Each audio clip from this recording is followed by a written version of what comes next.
Something about modern life feels harder than it should. Not in an obvious way, not in a way you can easily explain to someone. Just a low-level difficulty that sits underneath everything.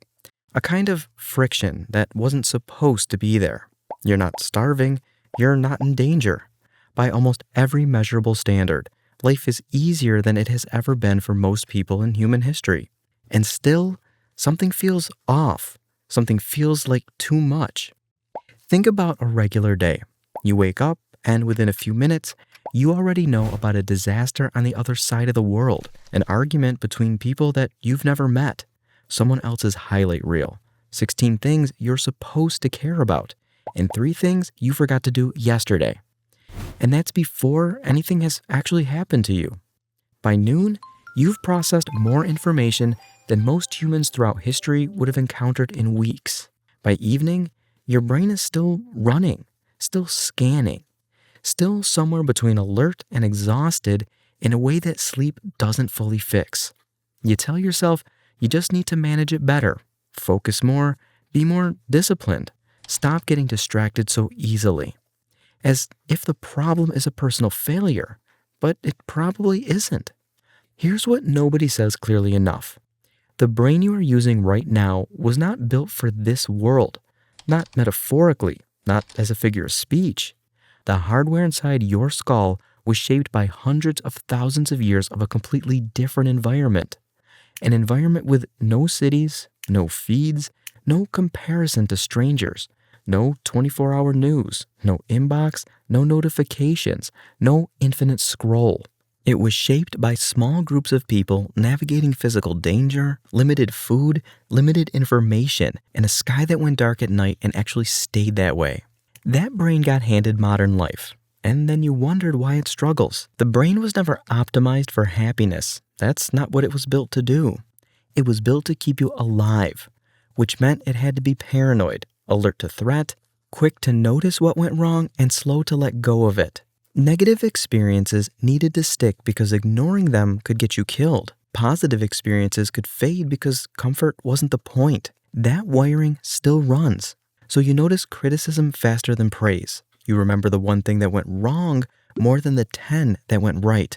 You lie awake running through scenarios that will probably never happen. Not because something is wrong with you, because a brain that did the opposite didn't survive long enough to pass anything on.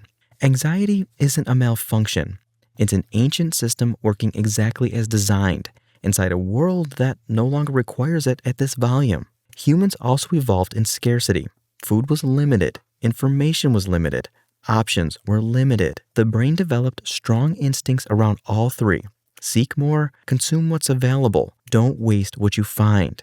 Now, those same instincts wake up inside a world of unlimited access, endless food, endless content, endless choices, endless opinions, endless entertainment available every hour of the day without effort, without waiting, without any natural stopping point.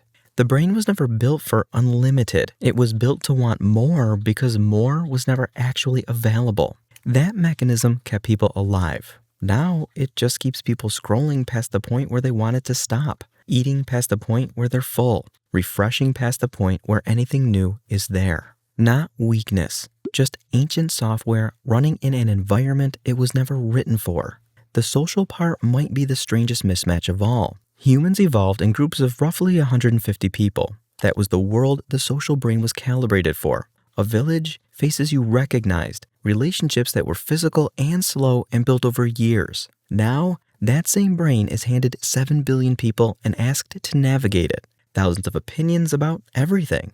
Millions of lives to compare yourself against. Strangers performing versions of themselves that are already edited and filtered before you even see them. And your brain treats all of it as socially relevant. All of it as information that you need to process, weigh, and respond to. You were built for a village, not an audience, not a comment section, not the ambient noise of everyone on Earth having a reaction at the same time. The comparison that makes you feel behind, the judgment that stings even from strangers, the low-level performance of existing in public spaces online. That's not vanity. That's tribal wiring running at a scale it was never meant to handle. This is the part that gets missed. When people feel anxious, distracted, overwhelmed, or like they can't keep up, the first place they look is inward. What am I doing wrong? Why can't I handle this? Why is this so hard for me when other people seem fine? But the environment is mostly invisible. You can see your behavior. You can see your reactions.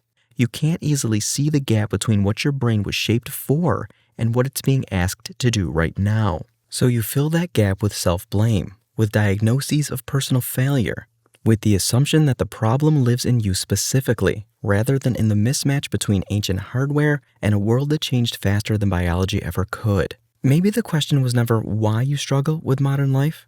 Maybe the question is why anyone expected you not to. Your brain is doing what it was built to do, in a world it was never built for. That's not a flaw. That's just an extraordinarily old mind trying to navigate something completely new, and it's doing that every single day.